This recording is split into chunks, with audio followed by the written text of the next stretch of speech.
about home when I got home the second battery. All 20 cells with cameras in it. Those broke before you go back and forth. Just had it cleaned up, and get it right back up, it worked fine. It's just live and learn. But I definitely thought confirmation y'all off. I definitely just bypassed that 500.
And I'm assuming that maybe it's a big person.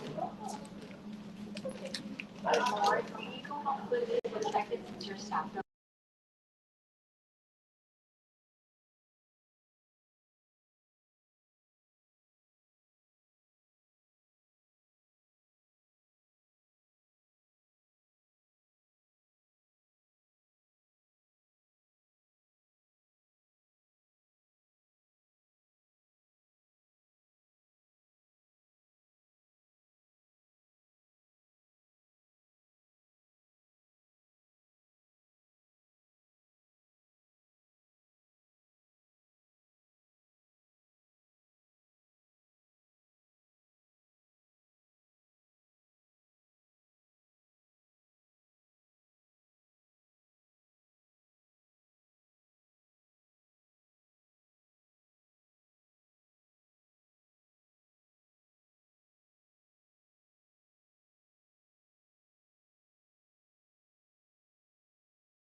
coming to this.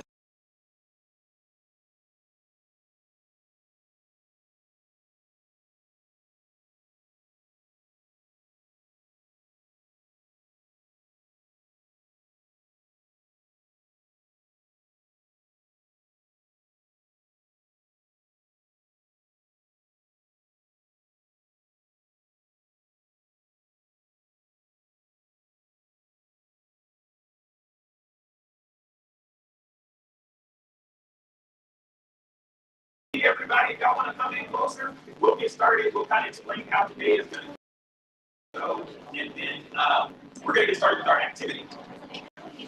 Y'all can come closer. I promise I don't bite. I put a little cologne on before I came in. That smells good, I think. All right. Okay, all right. We are live. Just put this thing on. Well, thank y'all so much for being here. I am Dexter McCoy. I've had the pleasure of being County Commissioner representing this area for the past going on 4 years. And so it's been a great joy. A few of you have been to one of these before. Hopefully we do it a little bit better this year than we did last year. And hopefully you walk away from this learning something that perhaps you might not have known about our county and what our county does for you every day. So before we get started, never miss an opportunity to create community in the spaces that we're in. So what I would like for y'all to do, if you would indulge me, is for us to go around the room and just tell us your name, what neighborhood you live in, and what is the most important county service to you. So I'll start. I'm Dexter McCoy. I live over in Richmond, not far from here in Mission Bend. The most important county service for me is our park system. Yeah. Yeah. Okay, hello. First of all, I can be my Director of Administration and Services or Commissioner McCoy. First, work for Commissioner McCoy, and I actually live in Maplewood, South in Harris County. But my favorite county resource, which I can get access to through Fort as well, is the library system, which we're in. She's pandering to you.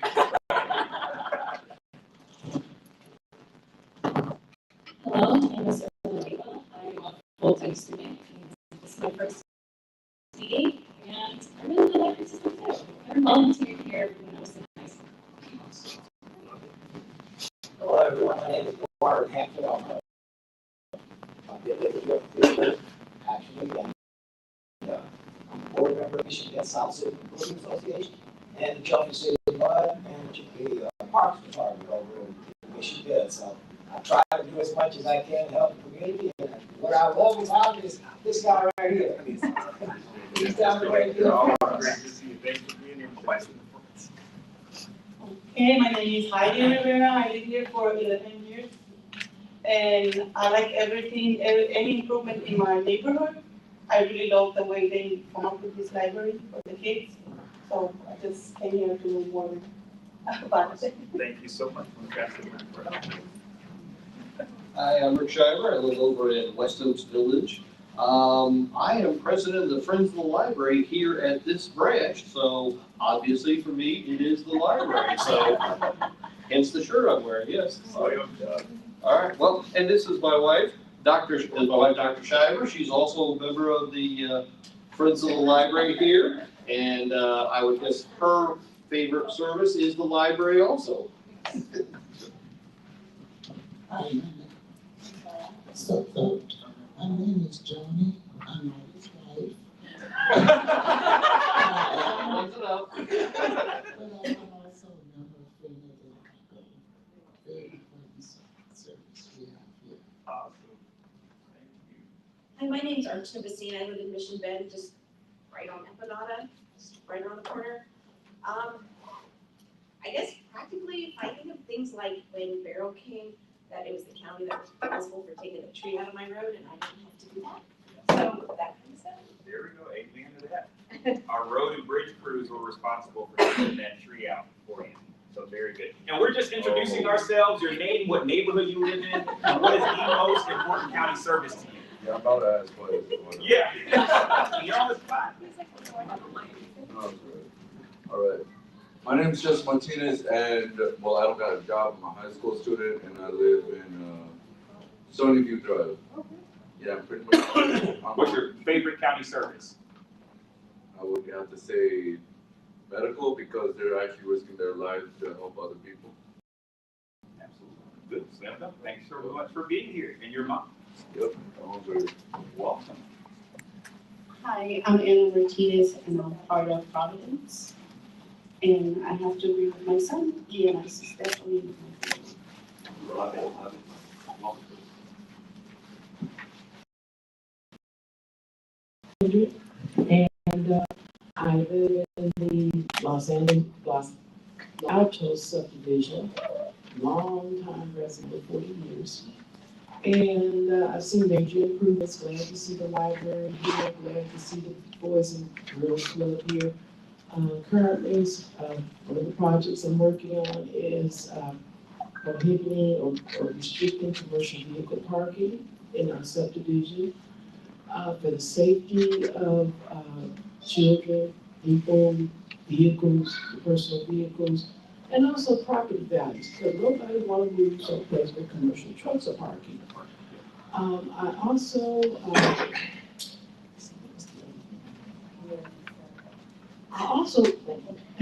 also, am interested in seeing a community center, particularly for senior citizens. I'm glad to see the Boys and Girls Club, but senior citizens really don't have anywhere to go.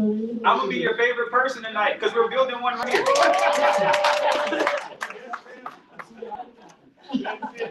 And because the Y has moved out, so that's not available for senior citizens. You have a fitness center moved out as well. And I think it's really important for us to maintain our health and possibly have classes, as needed to assist us in strength training and other things. I'm with you. Hi, my name is Betty Kendrick, and I'm gonna kind of mirror what my sister just said. I've been here in there for about 40-something years. And I would like to see community. And we live in the same house, so I'm pretty much gonna say the same thing. Hi, I'm Jana. I work here at the library, so obviously I'm biased, but I enjoy the libraries. I think it's a wonderful service. And I live out in Beacon. Okay, I walked in late, so what are we doing? So we're introducing ourselves. Name, what neighborhood you live in, and your favorite county service. Oh, wow. Okay, my name's Yvonne Hughes. I live in Great Old South. I lived there for 26 years. Services, I just would like to know more as far as what's being developed in my area, because as of right now, they're building that new center for the fire department and right now Bel Air. I would like to find out in advance what's going on in the neighborhood. I went to middle school with your daughter. Yes, you did. I'm Mark Bogler. I live out in the rural area between DC and Leadville. I thought real hard about this. I think my favorite responsibility of the county is to run this district.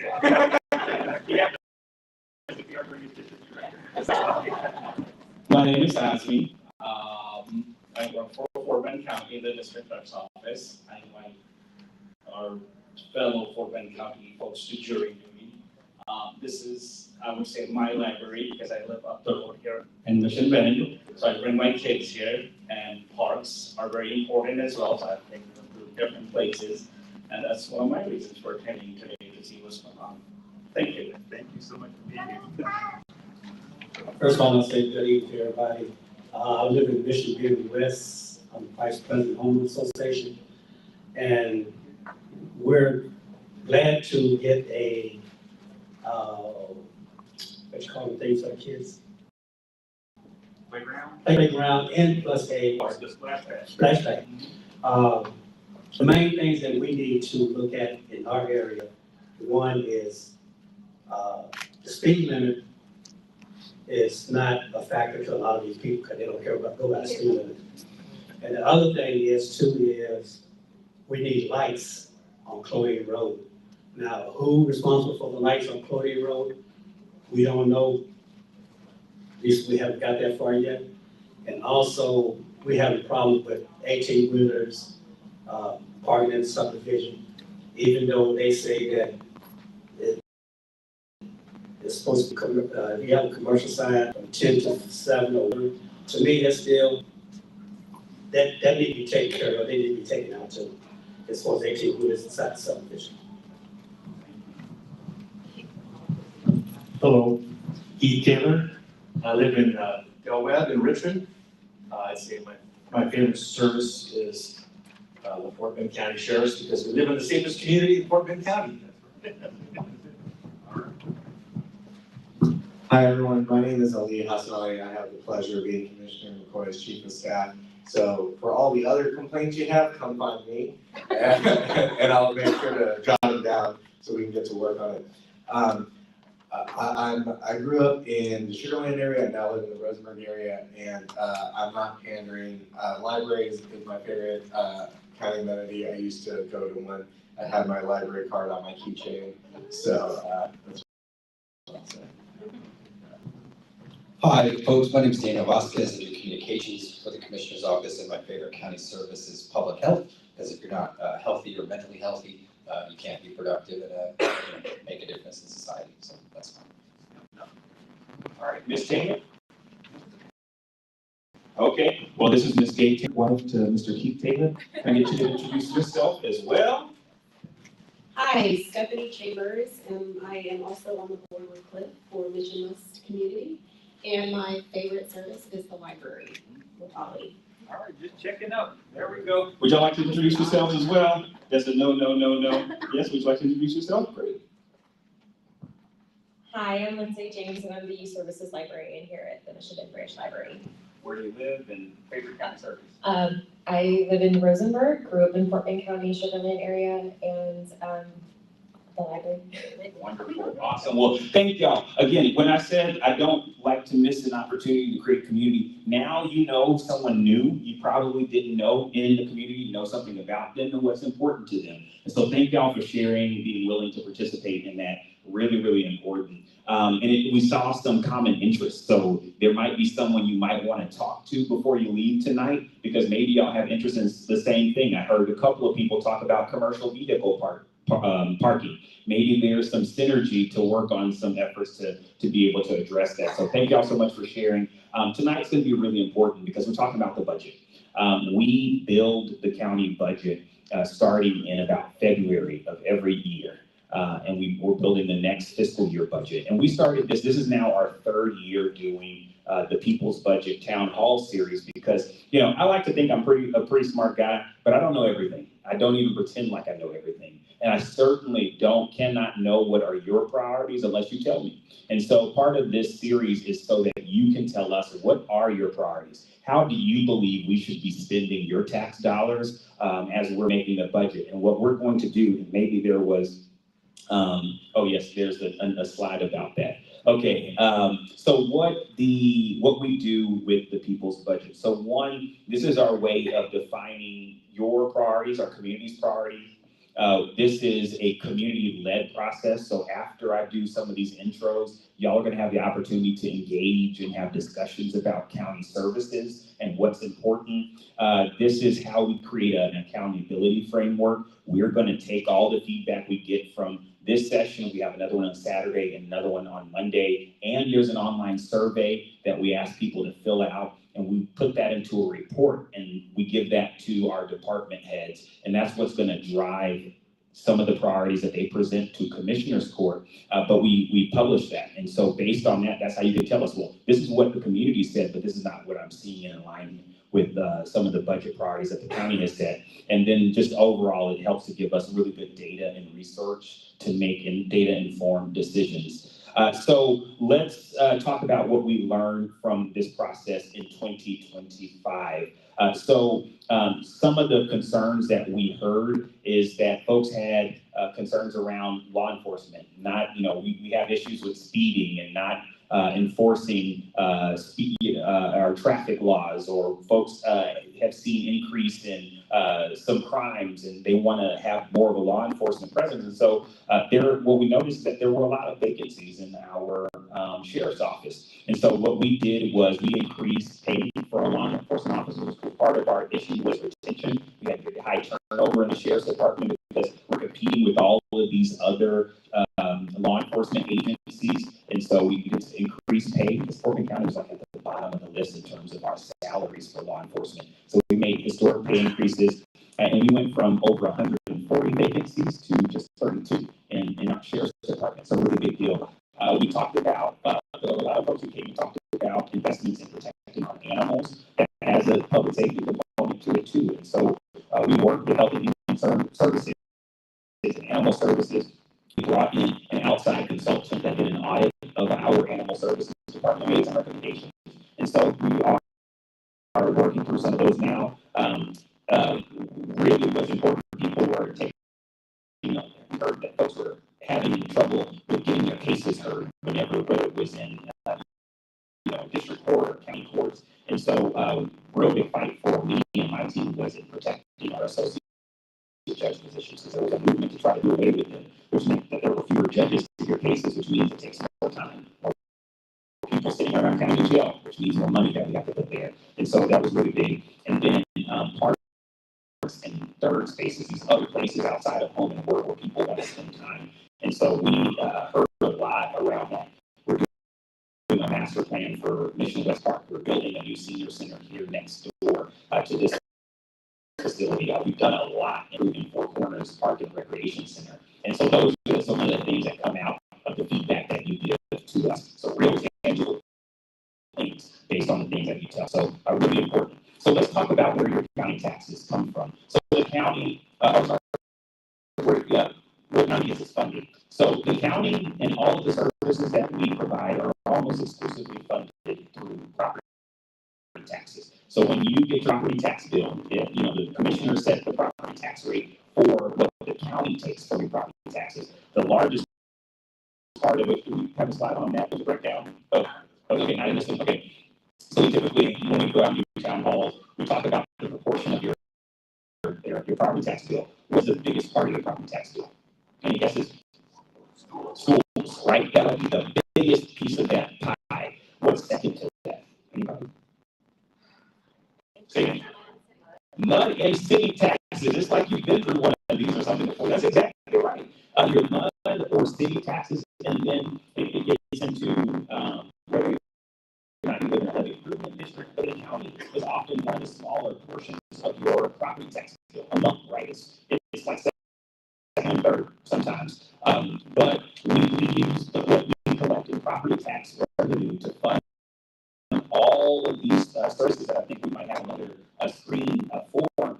But property taxes is determined by the taxable value. So what the central appraisal district sets as your property, the value of your home, your property, and that's multiplied by the county tax rate, the mud tax rates. One thing I'm really proud of is that every year since I've been in office, we've lowered the county tax rate. We did a historic rate decrease last year by a whole penny. We lowered the tax rate because we recognize where we are in our county and offering some relief to you guys as taxpayers. Now, there are some limited areas where we collect sales tax revenue. I do like to add that caveat. And we here this area is in a county assistance district. That's how we're funding some of our roadway improvements in this area, and how we're able to take care of some drainage and infrastructure work. But when you pay your property tax bill, what comes to the county of that property tax bill goes to funding a whole host of things. It funds and it's broken down into 5 critical categories. Health, that includes behavioral health services, EMS, health and human services, animal control, environmental services, our entire health department, and our medical examiner's office. Real interesting stuff over here.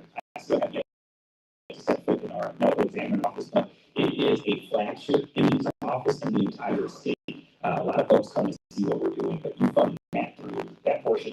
Community resources and social services, that includes our social services department, indigent healthcare, our health, community development, veteran services, emergency management, parks and recreation, library, falls into community resources and social services, and our fire marshal's office. Then there's infrastructure. That's your roads, bridges, drainage, public transportation, and engineering. and I would like to just add here that you see some of these mobility projects that's in there. When we look at the breakdown of the budget, it may look like infrastructure is smaller, and we hear a lot of feedback. Well, we need to spend more on infrastructure. Some of that also is made, we get revenue through our bonds that we issue as well. So that's not reflected in our general fund budget.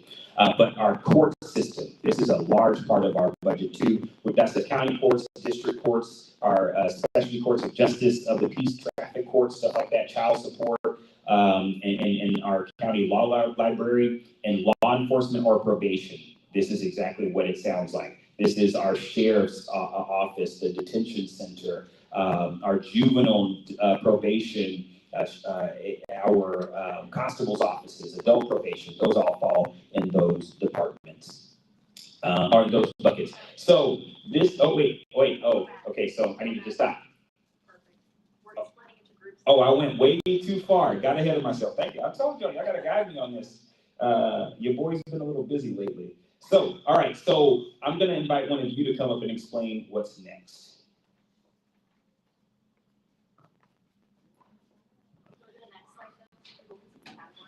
All right, so, thank you. And we have this other mic, we are streaming live on our social media platforms, so those who couldn't come here could also still engage in the process with us.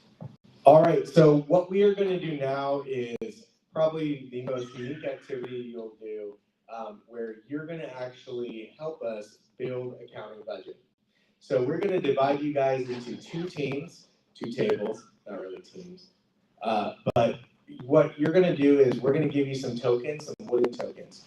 There's gonna be collectively at your table $100. All right. What you and your colleagues, your neighbors, are gonna do at each of these tables is tell us where we should spend $100. And this exercise is really important because what I hope you guys understand is Commissioner McCoy is one of 5 votes on the county budget, and he has to negotiate with his colleagues, just like you will be negotiating with your colleagues on how to split up this money. All of these services are important. All of these services are critical. It's your job to tell us how, to what degree. So what I'm going to do is I'm just going to point to each of you, and I want you to just sound off with 1 or 2, and we're going to just divide everyone at each of these 2 tables, and we'll jump into the activity. Right. So I'll start here. 2.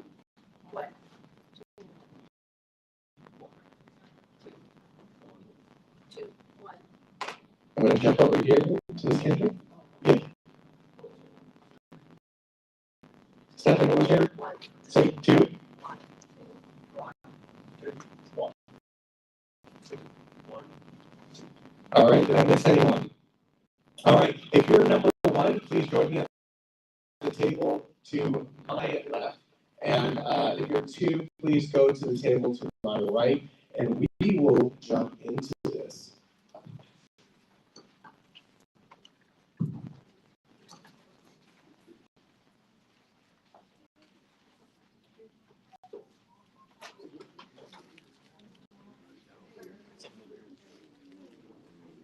All right. Everyone here is number 2. How many votes do we have? So you're over there. You're going to do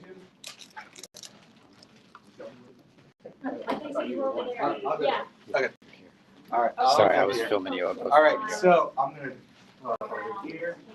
How many folks do we have? 1, 2, 3, 4, 5, 6, 7, 8, 9, 10. Beautiful. Everyone gets 10 coins. This will work out beautifully. Can I have you just count 10 for me? I feel like I'm sitting at the poker table right now. That's what's all right. So what we are going to do at the beginning of this is everyone's going to get 10 points. The first action is take. Do we have the sheets that say what each category is? Oh, you can look up there. So on the paper, and you can see all the different categories. The first task I'm going to ask each of you is I want you to put your first dollar is On that which question one of that these is 5 broad appropriate. categories is, in your opinion, It's asking what does the most Fulton County important, need where to the be county safe and needs thriving? some, if we were to invest our first Whatever dollar, that question this means is to you, how we want to this is respond. where What the category that Fulton we County want to needs to be a invest our safe place, first dollar a place where people thrive, a thriving community, whatever it be. So we're gonna take just a couple minutes for you to feel that out first before we go any further. Go Okay? ahead and Any do it questions? all. We can go. So what you also have here is a sheet. Whatever you It says, what does Fort Bend County need to be safe and thriving? So this is also a way for you to talk about, and this is part of the feedback that we get. What are the elements of this county that makes you feel safe, but also that you're thriving? Is it that, I think you said, law enforcement, we are in a safe community. I love the presence that we see in our neighborhood. It's libraries, because libraries make me feel like we're thriving. So take a moment here, and Mimi's gonna pass out some pens if you want to comment on that.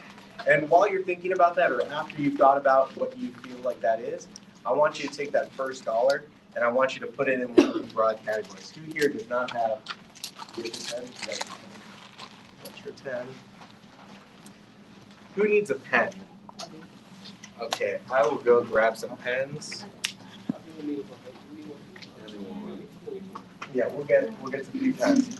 So for those of you who have pens, please go ahead, think about what you think Fort Bend County needs to be safe and thriving.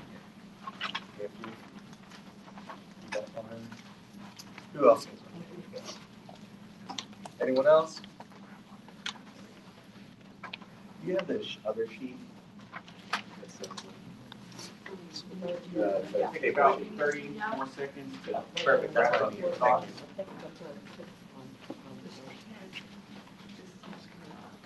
Oh, here, I'll give you the pen. No problem.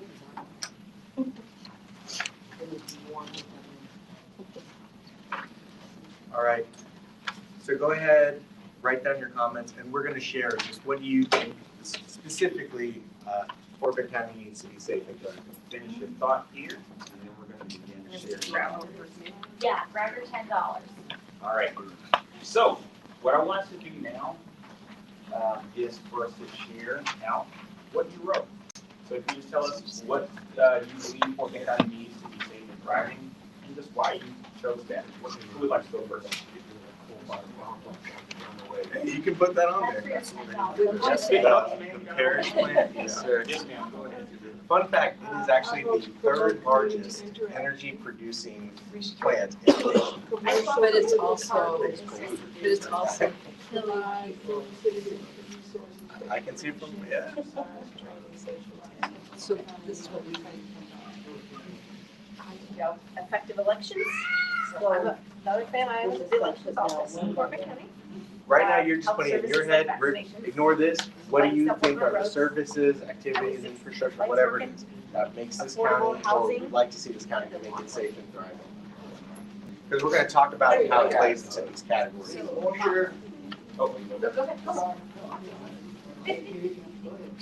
No, I was just gonna say, for me. However you want to do it, you can think about in this if it helps you, or if you just want to think off of your experiences living here, what do you think makes it safe?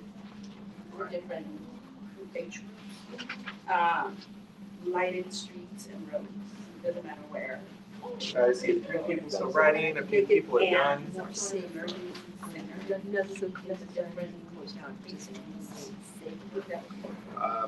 see most folks are done, so I think we're just gonna start.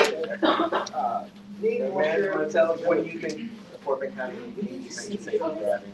Well, it doesn't take much, but. Very simple. More sure on the streets with cars parked. Mental health support, okay, great. How about you? Safety, more like traffic laws. Traffic?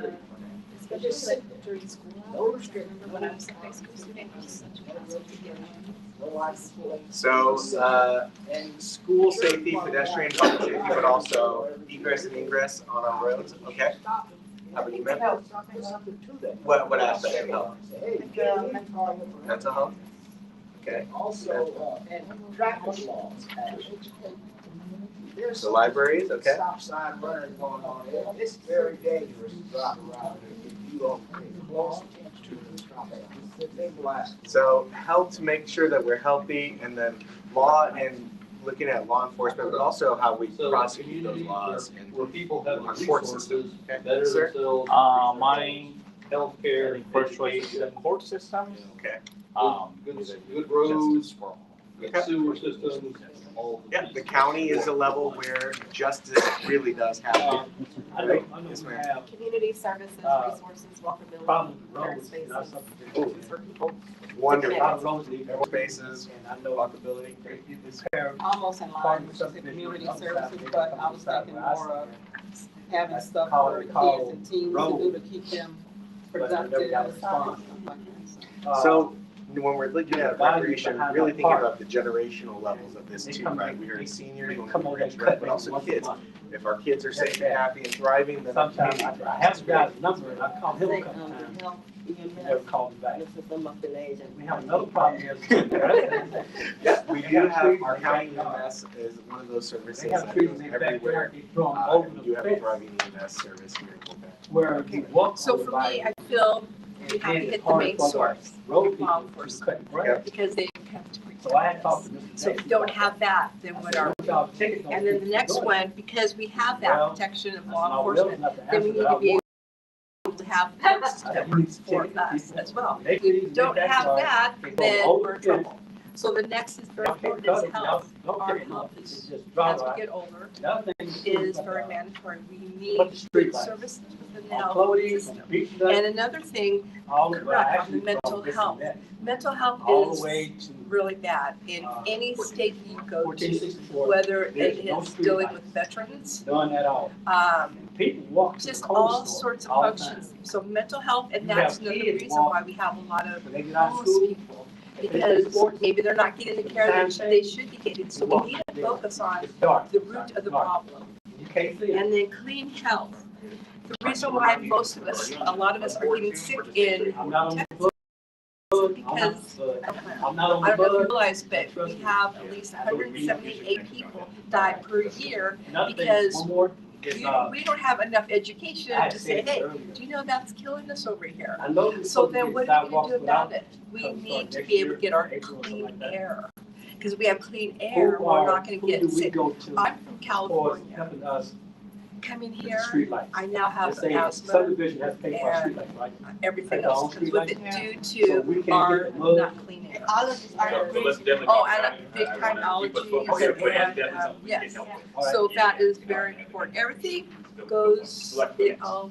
Well, I got some good news on that one, but I'll let you finish and we'll talk about law enforcement and, you know, the coal power plant maybe having carbon capture, you know, put it in the ground, and then clean water, health. So I'll just say with air quality, that has been a serious issue that we've taken. So Commissioner McCoy has actually been working with our HHS department, and we are commissioning an air quality study. So for the first time, we'll actually have monitors to go around and actually measure what the air quality is in different parts of our county. Isn't it called the purple something? No, this is good different. We're getting a third-party consultant who will be driving around to actually collect data in different areas. Okay, have you heard of the organization that's doing that, coal, the coal? Yes. Okay, so you We work with them, daily. yeah, we work with them on, as one of our advisory. Wondering, So- This is my first time coming to one of these events, so apparently I don't know everything that's going on. No worries. What is this coal power plant? So this is the WA Parish Power Plant, and I'll get back to this in a second. The WA Parish Plant is right near the Brazos River by Thompson's. You can see it in the distance if you go on 59 over the bridge. It's where you see the big smokestacks. It is the largest power plant in the region. It's actually the third largest power plant in terms of generation, generally speaking, in the nation. It's very big, top 6, top 7. So we've heard from community members a lot about what is the effects of having it. Because it does cold and also does natural gas. So it's just one of the issues in our community that we need to hear about. 2 or 3 mile long trains of coal from Montana every week. Every week. And it's We see it also, going down the track. and then also another thing too is pollutants in the water. Well, that is the main source, and also taking water from it, because it's like, what, over 3 million gallons or so. It does require, as most power plants, whether it's nuclear. Now, I want to jump back to the activity. So we talked about, you heard the specifics. Now it gets to the hard part, okay?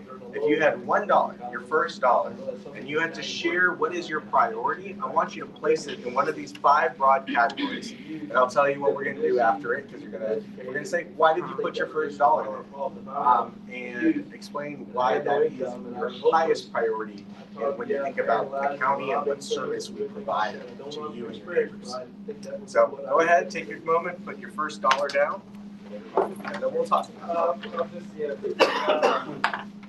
So I just kind of figured through my own perspectives and important for county leadership, both in its, folks like yourself and then also the. I'm missing one, unless I can't count.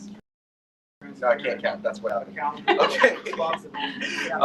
So I'm gonna keep track here. So we got 4 for health, we got 2 for our court system, and then, oh, sorry, yeah, 2 for the court system, 2 for law enforcement, and 2 for community resources. Very interesting, not the first dollar for infrastructure. I think that's the first time I've seen that done this. So let's go through this. We'll start on this side. I'm gonna say, where do you put your first dollar in line? Put it on health. And because more folks are talking about it, they're not alive. I want you to can't pay taxes, right? So you can't fund anything else. Now, if everyone wants to Yes. grab their $10. And by the way, we're gonna keep these sheets. Any specific reason other than what you said before? Response that we're gonna use, in Just our for report as anything well. that, So I'm gonna keep these right now. may have an impact on us, and even in the future, especially if you know Minneapolis, we need to figure that, we need to take that one. I know. You gotta contribute. And why did you put that as your first? There's still going on there today. Okay, I so thought that, based on the discussion that we kind of all had, kind of vision into what is important in the county, All right, everyone ma'am, should have where did you put $10, right? So collectively, we have $100 in the entire budget. We only have I put mine on the core system. I for work your in one, first and dollar. I see how it can impact. Where would you say is the most important that your first dollar should be spent? In each category. And then what we have up on the screen too are the different categories of what is housing, what is community resources, what is infrastructure. Sorry, from the grade, from the elementary, or maybe from kindergarten. I don't know what's going on. I think they have to work hard on the health issue on the kids so they can grow up and have a health future. I'll take one. No, this one, this is your first dollar. This is the thing that is most important to you. No, you can't your first dollar. You think about it, you're gonna tell us, you're supposed to put your first to church like, this is the most important, what's that first thing? I worry about all the little fights, and I don't want them to get involved. Has everyone had a chance? Well, so it's funny, or I don't know, from what I heard, I'm a former I actually prosecutor, thought I I've seen heard these more about. cases, so. But like I said, I think it's all about the It mental looks like issue. They don't have like a community or really good collective. psychology. We find this to be really important. You know, the kids Anyone? know things because every year it's the same thing, so something is going Does on anyone about that. survive?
They're really kids, we know that psychologically their brain hasn't fully development. We have a course specifically targeted to help them with whatever challenges they face at the edge of the system.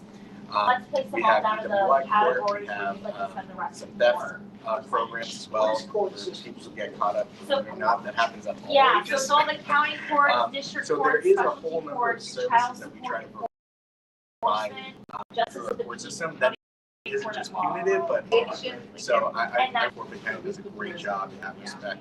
Yes.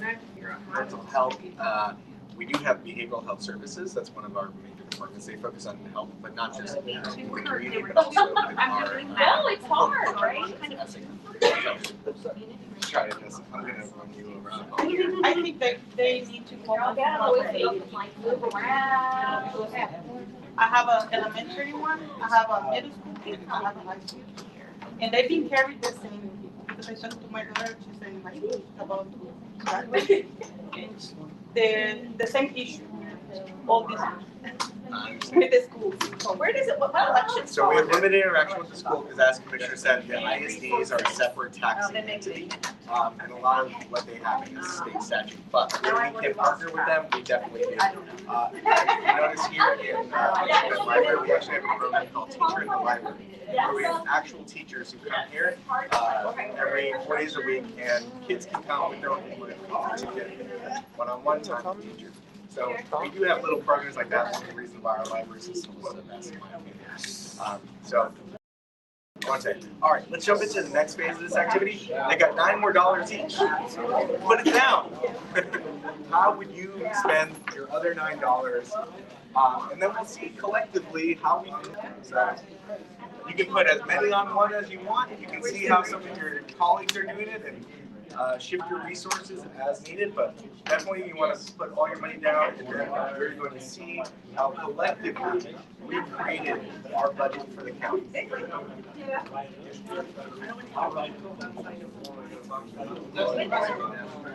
Yep, the rest of them down.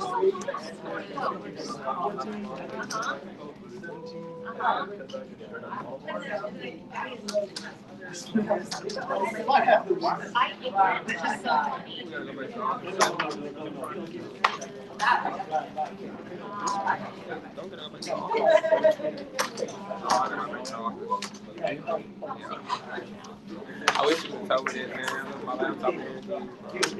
I wish you could tell me.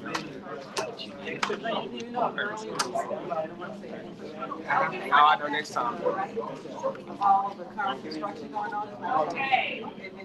So, but all the construction numbers, the total tally is So actually, we have Mark, who's our drain director. I will tell you about flooding.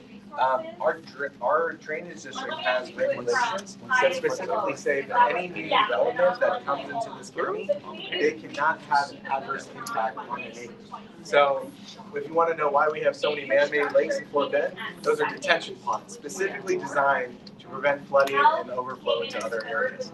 So that is an actual, so any new development, whether you have a new apartment complex that pops up, or you see a building strip center that pops up, they all have the same drainage requirements. And even the road. Actual road, whatever road it is. And this is Lauren, he's our director of infrastructure and planning, so he oversees most of the projects. Fellow court members, if we had to finalize the budget. But no, it's a very real Is fear. there anywhere where we think, actually, I think we should $5 out of community Easy to count. services and put it into law enforcement? All right, so we have, for community resources, we have Your board. 20. For law enforcement, we have 19. For infrastructure, we have 14. And for health, we have 20. And then for court So are you system, we making the have argument that because they receive already a lot of federal dollars? pretty well balanced, I'll say. All right, so let's talk about you and your neighbors. We've talked a lot, and I see this influence how you're putting your money, which I think is great. Because, trust me, this does not always look this way. But let's start with where we made the most investment. We have a tie between health and community services. Who wants to talk about or explain, like, if you put a lot of your chips there, Why did you do so? Why did you make that a yes or no? If you have community resources and social services, then it takes the heat off of this and it takes the heat off of that. Wonderful, great explanation. Anyone else want to comment on the health? I know we talked a lot about, yes ma'am. For me, health for me, the first issue. Have like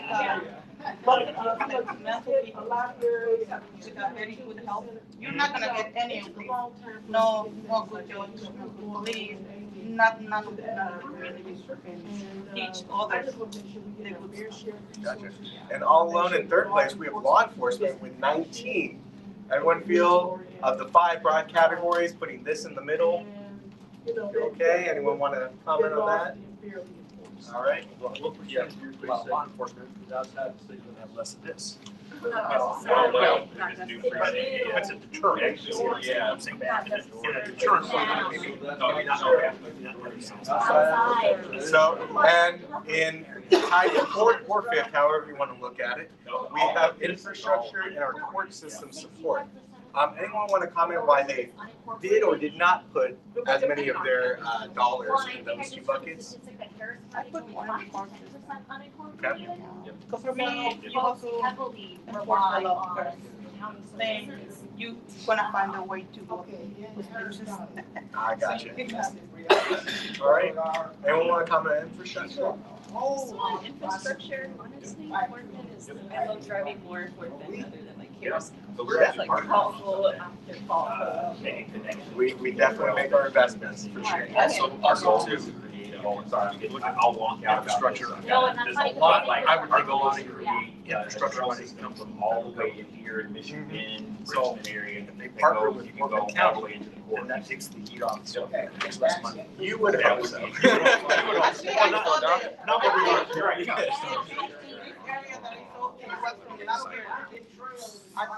So I hope before we leave, I hope we get a chance to ask Commissioner what are all the projects. I think we have a handout here that has a list of the infrastructure projects. I'll just say broadly speaking, since we came into office, Commissioner McCoy has grew up in this area, said we need to invest in this area because there's no reason that this area should look unlike any other part of the county. I was thinking that we're gonna have They don't do what they used to. I was surprised that it was. That's a big deal to me. I just started cycling.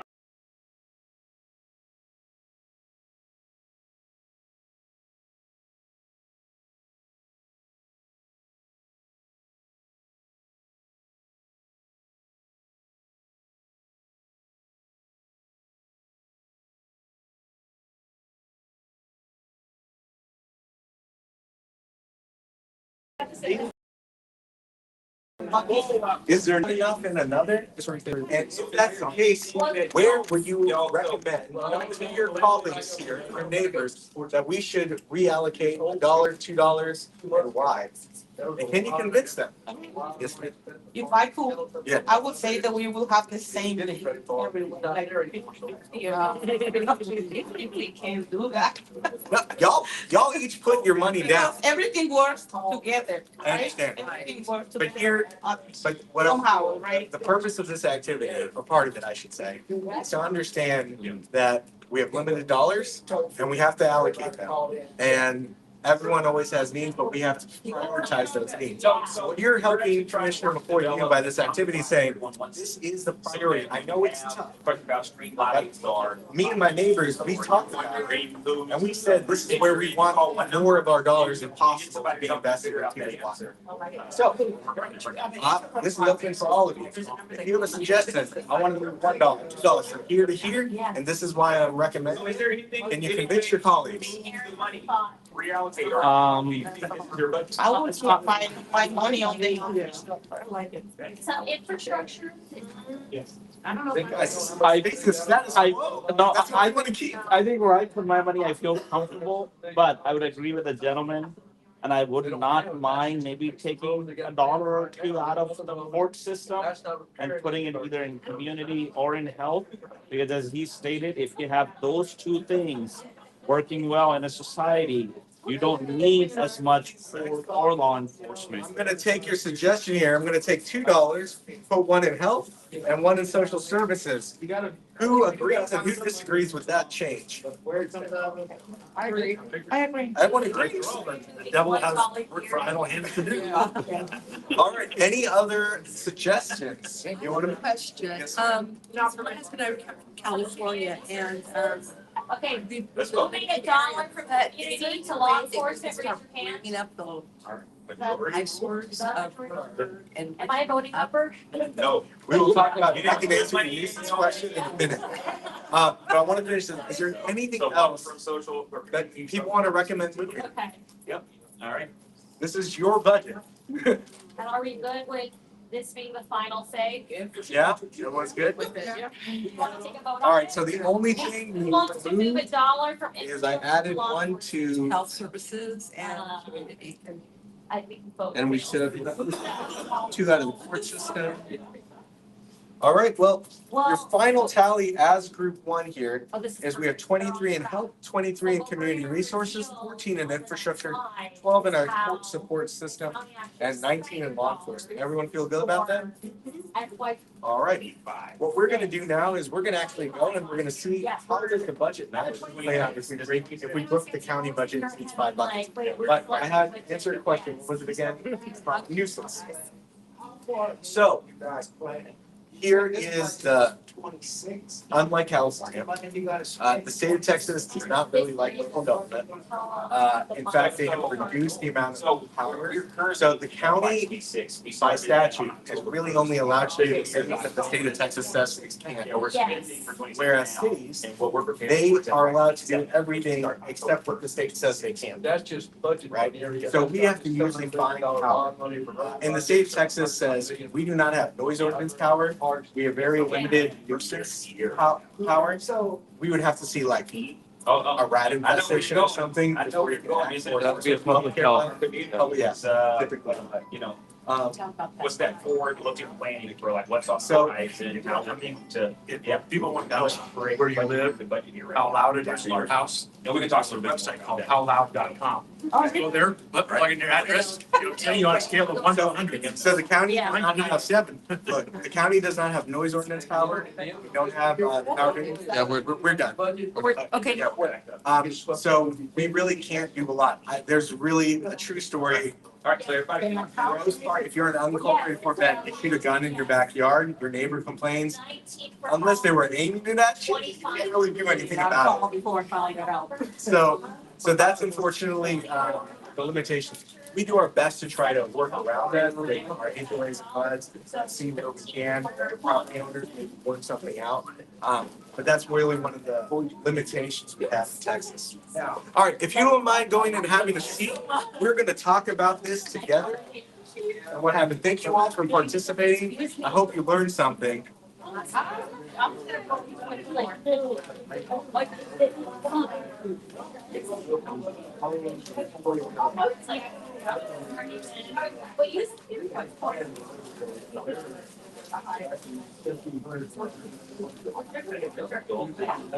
Yes, yeah, it works for me. Yeah. You're not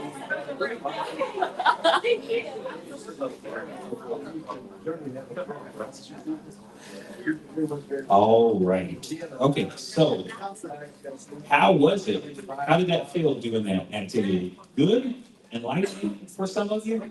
Maybe a little bit? Okay, good. All right. Oh, is that? Oh, of course. All right, so let's look at how each of the groups did. So what we had you do first was, I'm sensing a little bit of echo. That's weird. Hello, okay. What, so let's start with how you spent your first dollar. And as we look at how everyone spent their first dollar, so let's just talk about group 1. So group 1, okay, oh, this is great, so this is easily into percentages. So 40% of their money went into the health category, 20% went into community resources and social services, 0% into infrastructure, 20% into court systems and court support, and 20% into law enforcement and probation. So, interesting. Group 2, 0%. Give the initial dollar. The first dollar. Yeah, just the first dollar. Just the first dollar. This is like your top priority, the most important thing. 0% in health, 3% in community resources, social services, 5% in infrastructure, 0% in court system support, and 2% or 20% in did I say 5%? Sorry. $0 in health, $3 in community resources and social services, $5 in infrastructure, $0 in court system support, and $20 in law enforcement and probation.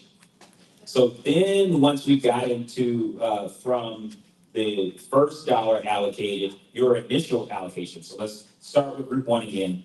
$22 or 22% in health, $22 or 22% in community resources social services, 14 in infrastructure, 14 in court system support, and their in law enforcement was 19. So the largest investment for group 1, they were tied for health and community resources, and then the smallest was in infrastructure and court system support. Then group 2, that initial group allocation, it was $19 in health, $26 in community resources, 24 in infrastructure, 17 in court system support, and 14 in law enforcement. So the largest one for group 2 was 26, was in community resources as opposed to health and community resources in group 1. So some varied. And then the smallest one was in law enforcement. And that was interesting to hear some of the discussion around that, even though in your first activity, a lot of y'all talked about public safety. And so final group allocation, this is your final budget. This is what your county is running on. Group 1, y'all made some minor adjustments, but health, so y'all made community resources the largest one, and the smallest one was court system support. And in group 2, the largest one was community resources and social services, and the smallest investment was actually in law enforcement. So interesting, very, very interesting. So let's see how the county spent your dollars in this last budget year. So $15 went to healthcare, 6 to social services, 14 to infrastructure, 27 to court systems, and $38 to law enforcement and probation. So whereas for your groups, law enforcement group 2 rated lowest, and it was second to lowest or third to lowest for group 1.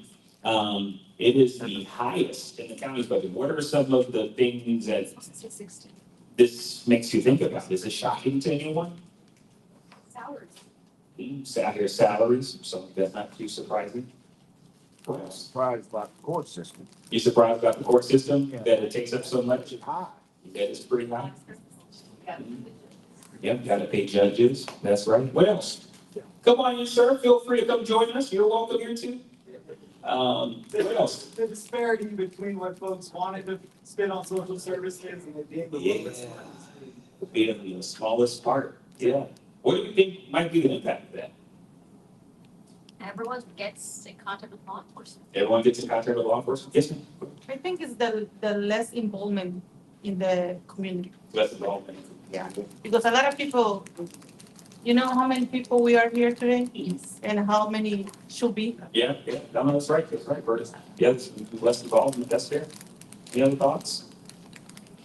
So let's can we talk here about why some of this is the way it is? So here's the important thing to note. Part of the reason why this looks this way, particularly in these 2 areas, has a lot to do with state mandates. You know, when people are in our courts, we provide medical care for them. When they're in our jail, we provide medical care for them, all their food and all that. But a huge portion is all of the mental health patients that sit in our county jail because the state does not offer beds. They don't have enough beds throughout the state to treat folks who have or suffer from mental illnesses, right? You and I have to pay for that here in our county jail, right? So much of our money goes to that. And of course, like was noted, salaries. We have to compete with other jurisdictions to just hold on to talent. And we have to pay for that court system, same thing. It costs a lot to operate our courts and all the positions that come with it, all the prosecutors and all the attorneys we have to pay for, public defenders, all of that stuff, it takes money. So that's why this is a hefty, super involved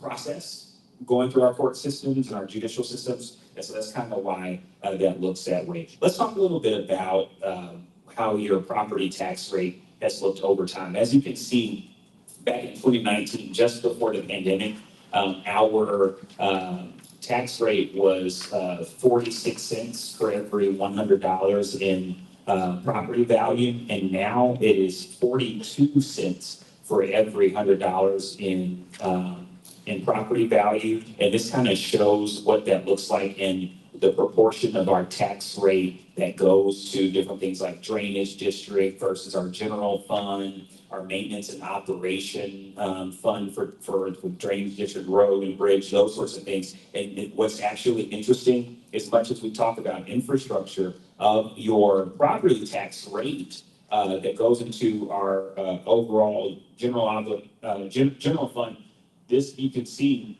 this is road and bridge, the road and bridge fund, right there. That's a separate fund, and what goes to fund like repairing some of your roads, filling the potholes, those sorts of things. It's not representative of the bond funded things that we have going on. But this is kind of like maintenance and operations for road and bridge. But you can see property tax rate has gone down every year since 2019 and even further back through that. This year, we actually elected to keep the property tax rate the same. We didn't raise it, but we kept it the same because of the growth in needs in our community. But we also did not have, what we've also benefited from is new property that's come into our community. We've actually seen that growth in Fort Bend start to slow down. And so, you know, when we lower the tax rate, we don't really have the ability to generate funding any other way, but we had to make that balance on what that looked like. So why does your tax bill go up every year? So you're saying y'all lower the tax rate every year, but that means nothing because my actual tax bill, I'm paying more in taxes. That is true. Because you know, your property value continues to go up in Fort Bend every year. We are a highly sought after community. And so as more people want to move here, home prices continue to rise. People are selling their houses for more. And so what we saw, I'm just gonna walk you through this quick exercise just to see how this breaks down.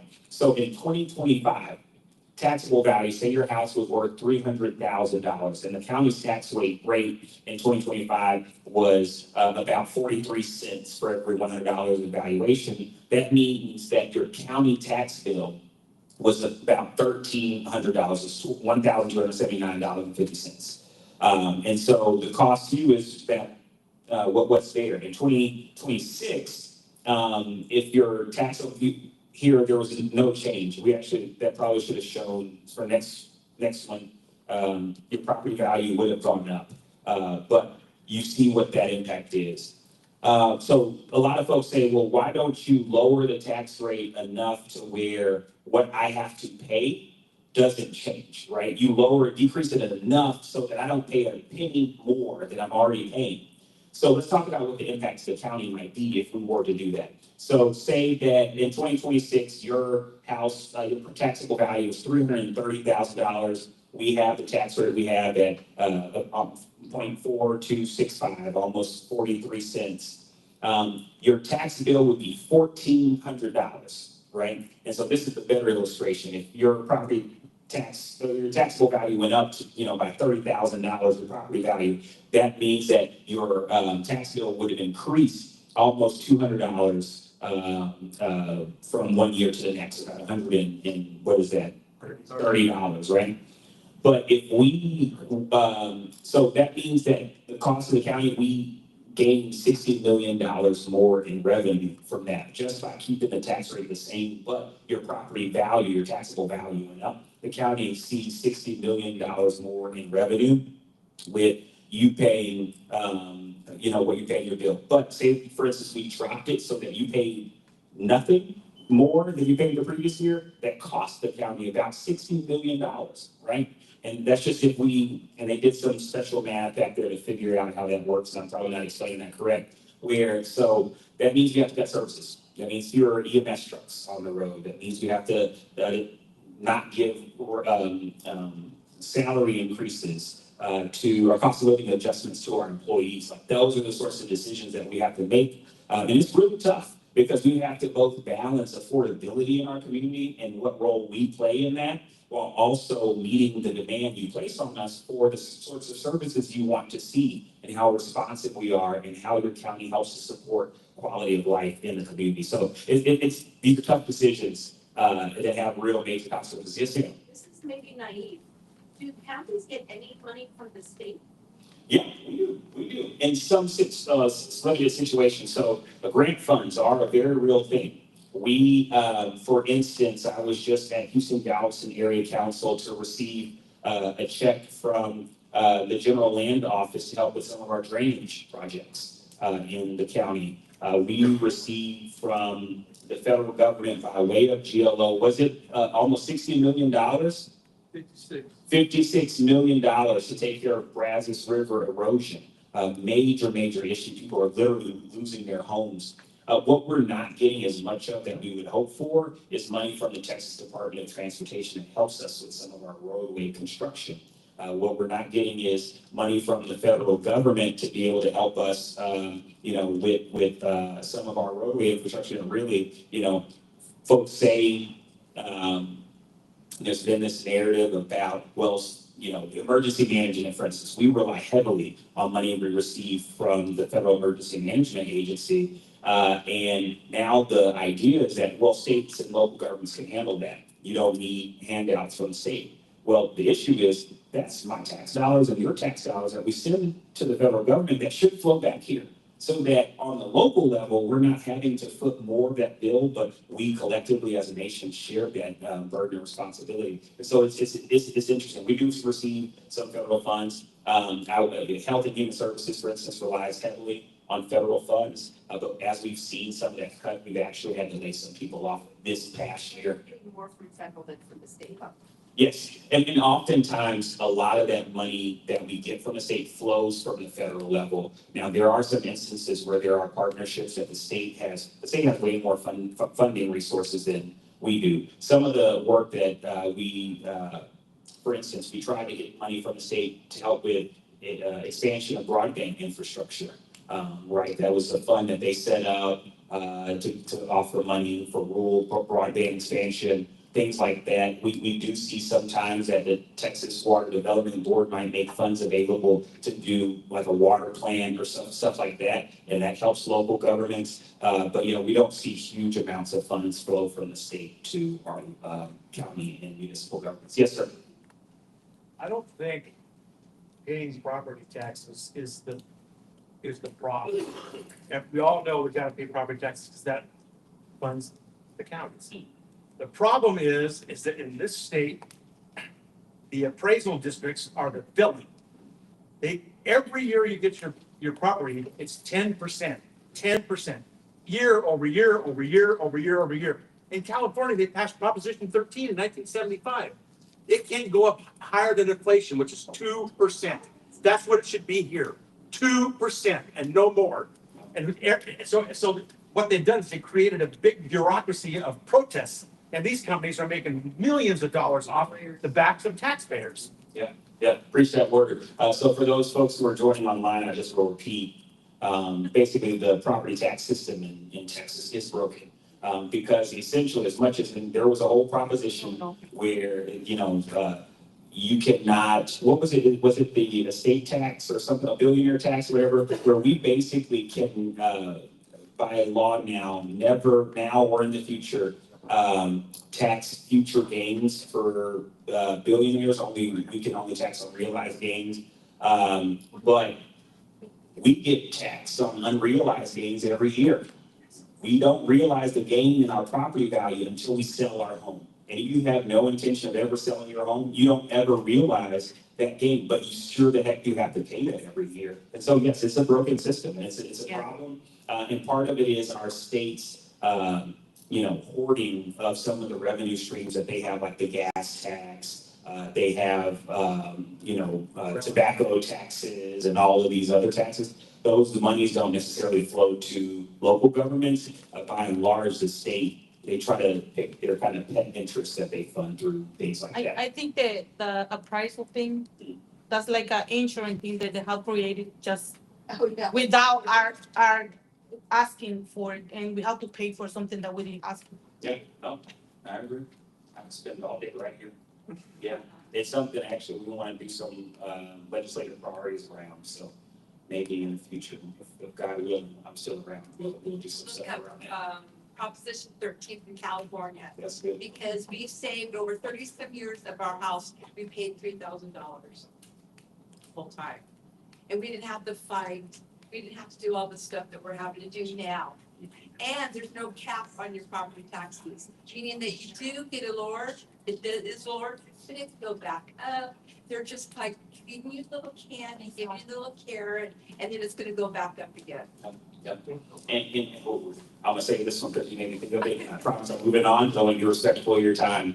As much as the state talks about property tax relief, the state does not itself collect any property taxes.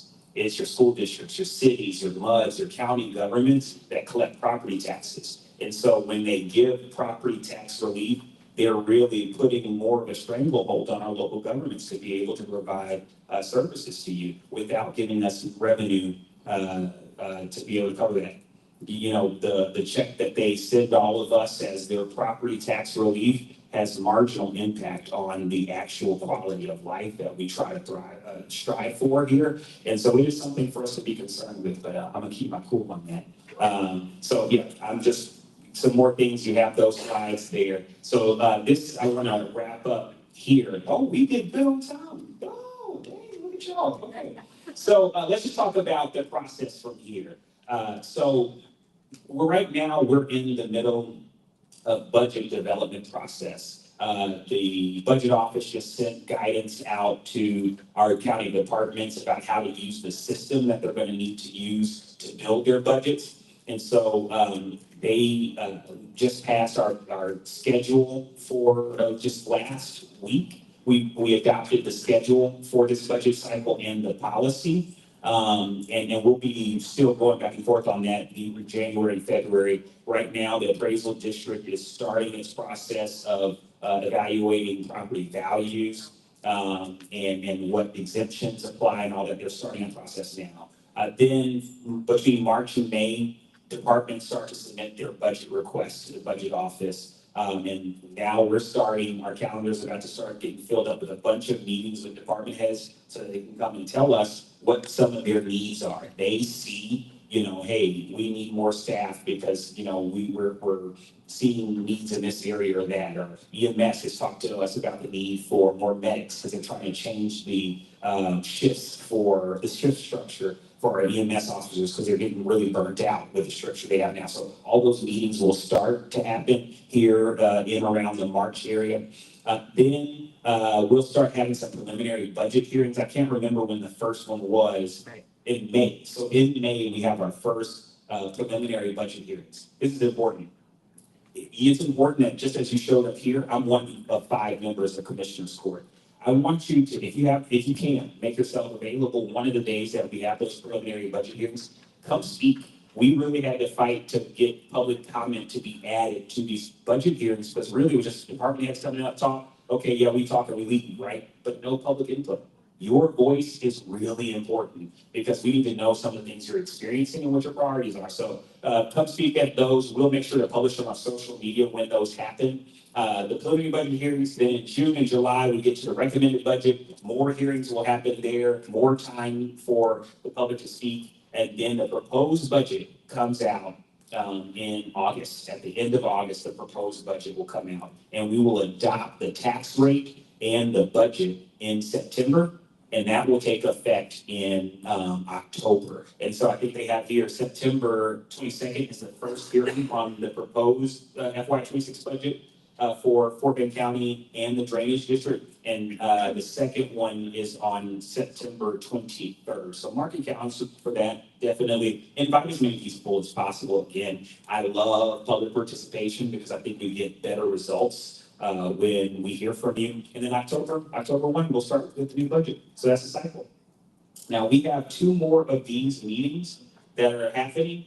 The next one is going to happen on Saturday. Oh, these are the budget hearings. Oh, y'all did it. Let's go. That's great. Okay. So, upcoming budget hearings. So, May 11th through May 13th, we have 4 days of hearings or 3 days of hearings. That's your time. 9 a.m. they start at the Historic County Courthouse. Public speaking will happen, of course, at the beginning of the meeting. We invite you to come out to do that.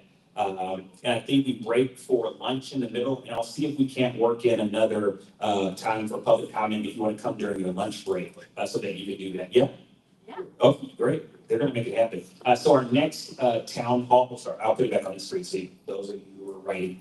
Our next People's Budget Town Hall is this Saturday at 11 o'clock at the Lakes of Bellaterra Clubhouse. So we'll be over there if y'all would like to come join us and do this again. If you want to bring some friends with you, invite some folks who weren't able to be here today to come join us Saturday. We will be there. Yes, it's supposed to be some rain and some cold weather again this weekend. We're gonna still be there. We're not canceling. And then we'll do this again. Our last one will be Monday at 6 o'clock at the club at New Territory. So if you'd like to come again, you have 2 more opportunities. Yes, sir, Mr. Hector. The subsidence issue that's going on at Lake Belterra, do you guys have to have any funding or anything contributing to that? For the subsidence district? Yeah, they having a problem out there. I just read about it a couple of weeks ago. Yeah. But is the county obligated to spend any money on that, or is that someone else? Yeah, so we provide the subsidence district office space and place for meetings and stuff like that. I'm not aware that we contribute to their budget at all. And we appoint their board. Are you aware of that? We appoint members to their board, and we probably contribute a slight, but so do every jurisdiction in the county. Yeah, it might be a percent, but it is something that they've been working on. They've come out with new rules and regulations in terms of how much groundwater can be taken out versus surface water for a lot of these new developments. Cities have some metrics that they have to meet. But yeah, it's an important thing. Just for those who don't know, like what is subsidence? It's about the ground sinking down as you take more water out of the ground. Yep. So really good. Other questions? A lot of folks in the group wanted to know about the projects happening in this area. Okay, last thing, and then we'll wrap it up. Just some of the projects going on. I believe we're about to break ground next month, hopefully, fingers crossed, or maybe in March on the senior center that'll be located here. This is a 24,000 square foot facility that will include an indoor natatorium, event space, about double the size of this space that we're in here. You can check it, rent it to host your events. Demonstration kitchen, because we want to do a lot more teaching people how to do healthy eating. We'll have a community garden, which is the central focus point of that, and a cafe and workout facilities will be in there as well. Where you were before. Say again? I say, where you were before. Yeah, no, absolutely.